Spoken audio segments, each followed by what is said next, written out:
Buenos días, le hago seguimiento a una pregunta que me hacen online alrededor del tema del reclutamiento específico y el calce que puede tener un ejecutivo frente a los startups,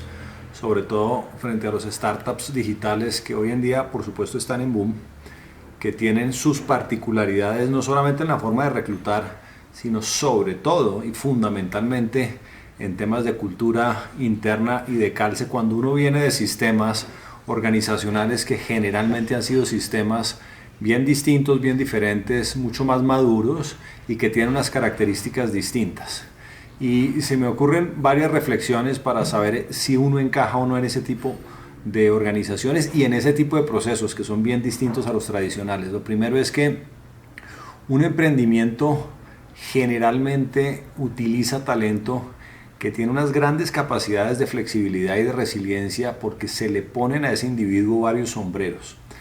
Cuando hablo de varios sombreros es como los roles y las funciones no están necesariamente bien definidas todavía, y como eventualmente los procesos están en su fundamentación y en proceso de maduración, la realidad es que cuando uno entra a un emprendimiento uno tiene que estar acostumbrado y va a estar sujeto a que le pongan varios gorros. El emprendedor nato es una persona que pues hace de financiero por la mañana, hace de marketing por al mediodía y por la noche es la persona de recursos humanos. Y lo mismo pasa con cada función. En la medida en que se van sofisticando un poco, pues los roles terminan siendo un poco más acotados. Pero mientras eso sucede, y tengo varios ejemplos, el caso Rappi, por ejemplo, es absolutamente icónico. Tiene una cabeza de echar apenas hace año, año y medio, cuando ya lleva muchos años operando. Lo cual quiere decir que uno tiene que saber que no está el descriptivo del cargo escrito. Uno tiene que ser parte activa de modelar esa descripción, entendiendo hacia dónde va la organización, su cultura y su propósito, y uno va a estar metido muy fundamentalmente en una actividad que va a ser una actividad de escribir el rol en la medida en que uno va pasando por el proceso.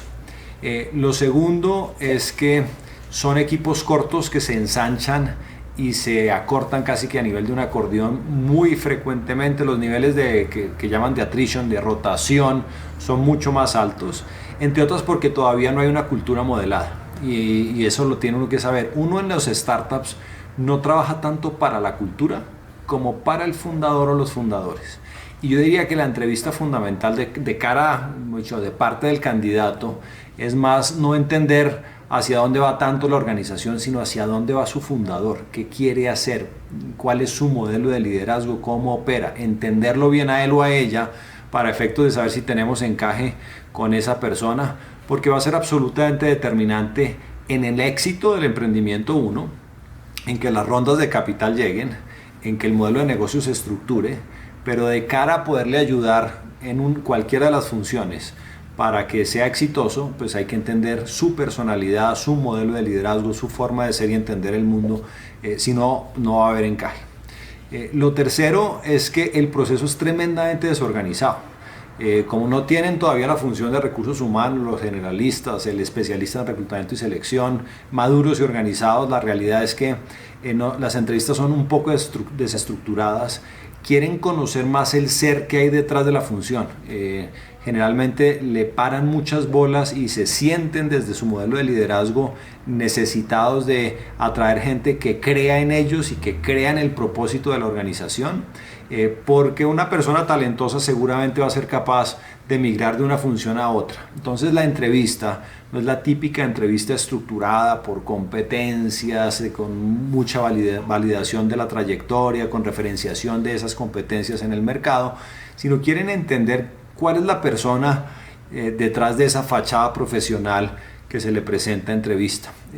Fíjense mucho en eso, en que haya una gran empatía desde lo emocional, desde lo afectivo, desde la personalidad y su modelo de liderar, porque finalmente el largo plazo va a estar determinado por eso y por supuesto va a estar determinado